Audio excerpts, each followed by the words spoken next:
नमस्कार, मेरा नाम अनूप नारायण सिंह है। आप रमजी लाइव के डिजिटल न्यूज नेटवर्क को देख रहे हैं। मेरे साथ हैं इंजीनियर राजकुमार पासवान हैं, जो बिहार के एक बड़े दलित नेता हैं।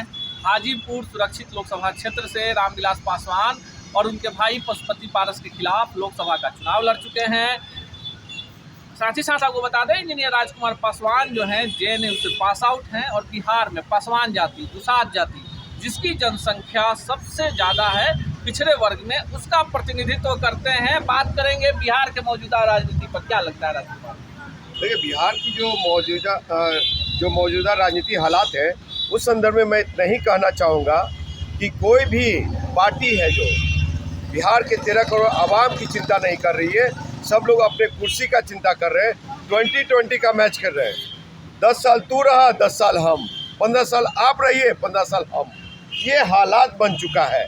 और बिहार की इतिहास जब भी खंगाली जाएगी तो जननायक कर्पूरी ठाकुर जी को जरूर याद किया जाता है, लेकिन पलटी मार चाचा को कभी याद नहीं किया जाएगा। अच्छा, नीतीश कुमार पर पलटी मारने का आरोप लग रहा है, तो आपको नहीं लगता है कि राजद हो, भाजपा हो या तमाम पार्टियां हैं, वो भी तो अपने नफा नुकसान को लेकर नीतीश कुमार के अगुवाई में सरकार में जाती हैं, तो क्या उन पर जनता क्यों नहीं सवाल उठा है? साहब, आप एक चीज़ बताइए, बिहार बदलाव चाह रही है।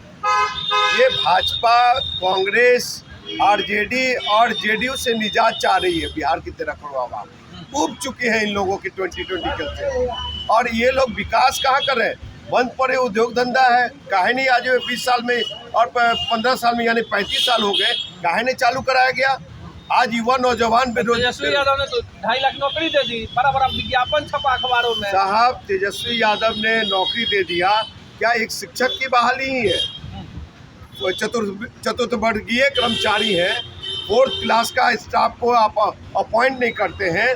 तो ये बताइए कि बहुत सारी वैकेंसियाँ खाली है बिहार में अभी भी।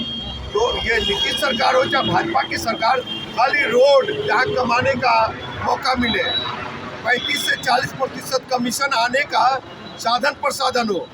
सारे एमपी और विधायक को देखिए, डीएम कलेक्टर के पास और बीडीओ सीओ के पास बैठे रहते। किस लिए? वसूली के लिए। वो जनता के जनहित के विकास के लिए थोड़ी ना। ये गारंटी क्यों नहीं लेते हैं कि एक वोट एक रोजगार देंगे?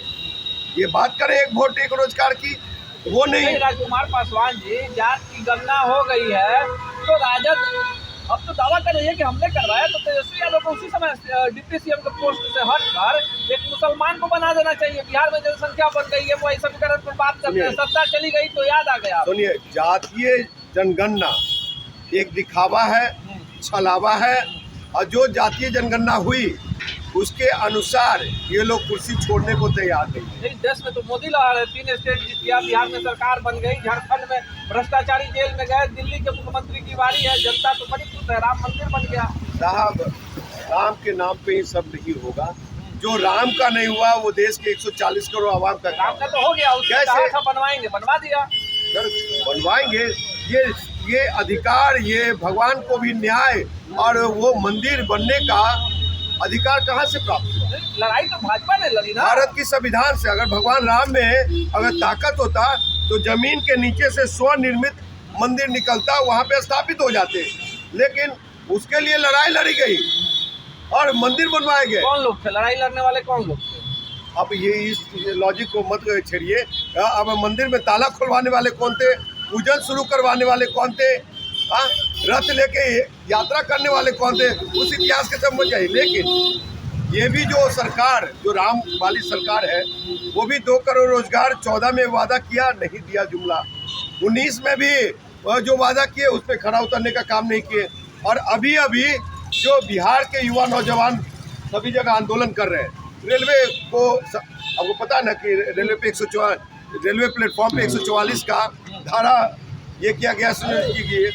तो ये आपको साफ कर दूं कि जो वैकेंसियाँ 2014 से पहले चाहे 2016 में आई थी, आज 5600 वैकेंसियाँ आई हैं।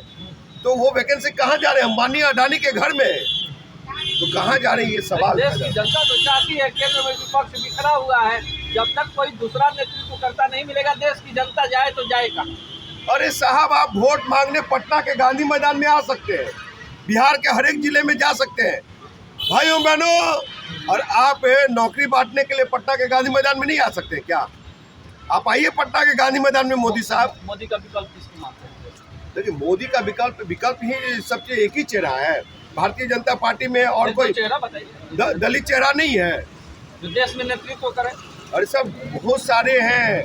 भारतीय जनता पार्टी अब मोदी के चेहरा से हम लोग उठ चुके हैं, हमको मोदी पसंद नहीं है। कल अगर भाजपा आपको मौका दे दे किसी सुरक्षित सीट पे, तो क्या आपको आपका जो विचारधारा है उसमें परिवर्तन भारतीय जनता पार्टी का विचारधारा गलत नहीं है, लेकिन नियत और नीति जो है ना, काम करने का तरीका वो बदल चुकी है। और वो ऐसी राजनीति, ओछी राजनीति, गंदी राजनीति, आप देख लीजिए झारखंड में क्या हो रहा है, आप देख लीजिए महाराष्ट्र में क्या खेला हुआ। भ्रष्टाचारियों को गिरफ्तार किया जा रहा है। आप संविधान की बात करते हैं, संविधान नहीं तो बनाया है। आपके चैनल के माध्यम से कह रहा हूँ कि आज अगर भारतीय जनता पार्टी की सरकार चली जाए और दूसरी किसी गठबंधन की सरकार आ जाए, चाहे कांग्रेस की सरकार है, नरेंद्र दामोदर मोदी साहब और अमित शाह मोटा भाई दोनों जेल में होंगे। भ्रष्टाचारी उनके कुर्सी के नीचे इतना बैठे हुए हैं, भ्रष्टाचार इतने बड़े पैमाना पे है, मनी लॉन्ड्रिंग इतने बड़े पैमाना पे है कि उन लोग को जेल जाना पड़ेगा। इसीलिए हुक एंड क्रुक जो भी हो, हम सत्ता में रहेंगे, सत्ता को काबिज करें। आपको पता नहीं है कैसे क्या किए हैं ललन जी के आदमी पे। बात करेंगे राजकुमार पासवान जी है और पूरे तथ्यों के साथ बता रहे हैं कि देश में जो पार्टियां सत्ता का सुख भोग रही हैं, उन्हें देश की जनता या प्रदेश की जनता से कोई लेना देना नहीं।